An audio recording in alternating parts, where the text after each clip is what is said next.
Bismillahirrahmanirrahim. Assalamualaikum warahmatullahi wabarakatuh. Saya Safira Nurhaliza dari kelas 8A ingin mempresentasikan atau menjelaskan mengenai konsep alam pikir manusia dan perkembangannya.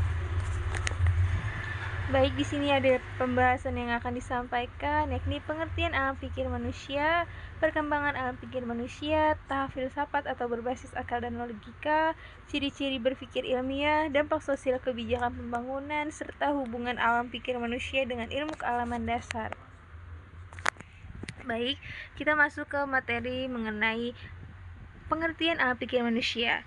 Alam pikir manusia dapat diartikan sebagai keseluruhan kemampuan mental yang dimiliki manusia dalam proses memahami, mengolah, dan menafsirkan realitas. Pada proses ini mencakup berbagai aktivitas kognitif seperti mengamati, mengingat, membandingkan, menganalisis, hingga menarik kesimpulan. Dalam proses berpikir ini terdapat hubungan yang erat antara akal, pengalaman, dan pengetahuan. Akal sendiri berfungsi sebagai alat untuk menalar dan pengolahan informasi, sedangkan pengalaman memberikan bahan atau data yang diperoleh melalui indera.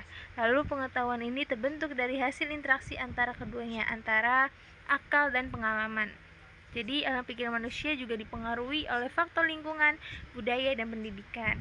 Dengan demikian, alam pikir manusia merupakan fondasi utama dalam proses pembentukan pengetahuan. Baik, di sini ada perkembangan alam pikir manusia yang terdiri dari beberapa tahapan, yakni ada tahap mitologis atau berbasis mitos dan kepercayaan. Pada tahap ini merupakan tahap yang paling awal dalam perkembangan pola pikir manusia.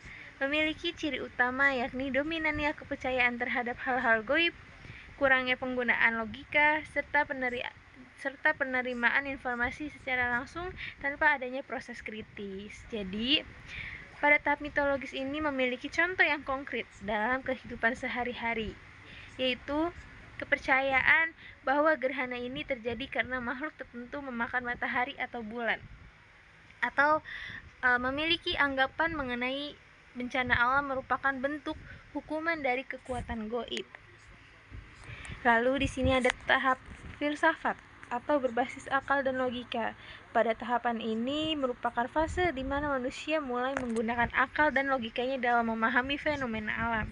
Memiliki ciri utama yakni berkembangnya sikap kritis, penggunaan penalaran logis, serta upaya memahami hubungan sebab akibat secara sistematis.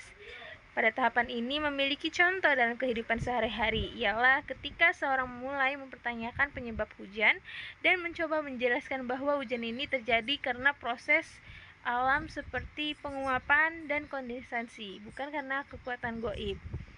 Lalu di sini ada tahapan ilmiah atau berbasis metode ilmiah. Pada tahap ilmiah ini merupakan tahap yang paling maju dalam perkembangan alam pikir manusia. Memiliki ciri utama yakni penggunaan metode yang rasional, empiris, sistematis, objektif, dan verifikatif. Pengetahuan yang dihasilkan bersifat universal dan dapat diujikan oleh siapa aja. Lalu pada tahap ini memiliki contoh yang konkret dalam kehidupan sehari-hari, yakni mengenai penjelasan tentang gempa bumi melalui teori pergerakan lempengan tektonik atau pemanfaatan teknologi seperti perakiraan cuaca yang didasarkan pada data ilmiah.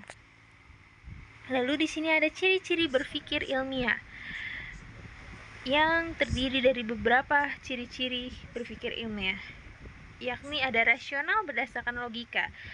Rasional juga merupakan proses berpikir yang didasarkan pada logika dan penalaran yang masuk akal. Contohnya dalam kehidupan sehari-hari ialah ketika seseorang menyimpulkan bahwa es akan mencair jika dibiarkan pada suhu ruang. Lalu ada ciri-ciri empiris berdasarkan fakta atau pengamatan. Jadi empiris ini berarti merupakan pengetahuan yang diperoleh melalui pengalaman langsung atau hasil pengamatan. Fakta yang digunakan harus dapat dibuktikan melalui indera atau data yang valid. Jadi, contoh konkretnya ialah ketika mahasiswa melakukan praktikum di laboratorium untuk mengamati reaksi kimia, kemudian mencatatkan hasil pengamatannya sebagai data. Lalu di sini ada sistematis, tersusun secara teratur. Sistematis berarti bahwa proses berpikir yang dilakukan secara teratur dan mengikuti langkah-langkah tertentu. Contohnya ialah langkah-langkah dalam penelitian ilmiah, mulai dari merumuskan masalah, menyusun hipotesis, mengumpulkan data, hingga menarik kesimpulan. Adapun objektif tidak dipengaruhi opini pribadi. Objektif berarti bahwa kesimpulan yang diambil didasarkan pada fakta yang ada, bukan pada perasaan prasangka atau kepentingan pribadi.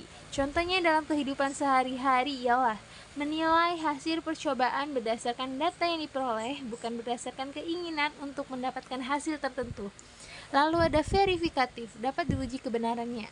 Verifikatif berarti suatu pengetahuan atau hasil penelitian dapat diuji kembali oleh orang lain untuk memastikan kebenarannya. Memiliki contoh yang konkret, yakni eksperimen ilmiah yang dapat diulang oleh peneliti lain dengan prosedur yang sama dan menghasilkan hasil yang serupa. Lalu di sini ada hubungan alam pikir manusia dengan ilmu kealaman dasar. Ilmu kealaman dasar ini tidak hanya membahas kumpulan fakta atau konsep tentang alam, tetapi juga mengajarkan proses bagaimana pengetahuan tersebut diperoleh.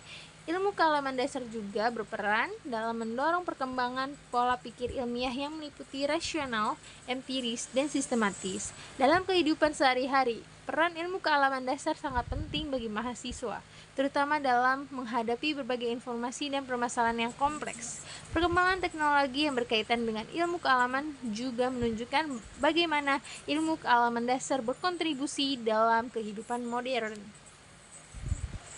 Lalu di sini ada dampak sosial kebijakan pembangunan. Kebijakan perkembangan alam pikir manusia di era modern menunjukkan perubahan yang sangat signifikan dibandingkan dengan masa sebelumnya. Hal ini dipengaruhi oleh pesatnya kemajuan teknologi, khususnya teknologi informasi dan komunikasi yang memungkinkan manusia untuk mengakses berbagai pengetahuan secara cepat dan luas. Pengaruh teknologi dan informasi terhadap cara berpikir manusia terlihat dari meningkatnya kemampuan dalam mengolah dan menganalisis informasi. Teknologi tidak hanya menjadi alat bantu, tetapi juga menjadi sarana dalam membentuk cara berpikir yang lebih efisien yang berbasis data. Dengan demikian, perkembangan alam pikir manusia di era modern tidak hanya ditandai oleh kemajuan teknologi, tetapi juga oleh meningkatnya tuntutan untuk berpikir kritis dan ilmiah. Sekian materi yang saya sampaikan, kurang lebihnya mohon maaf. Wassalamualaikum warahmatullahi wabarakatuh.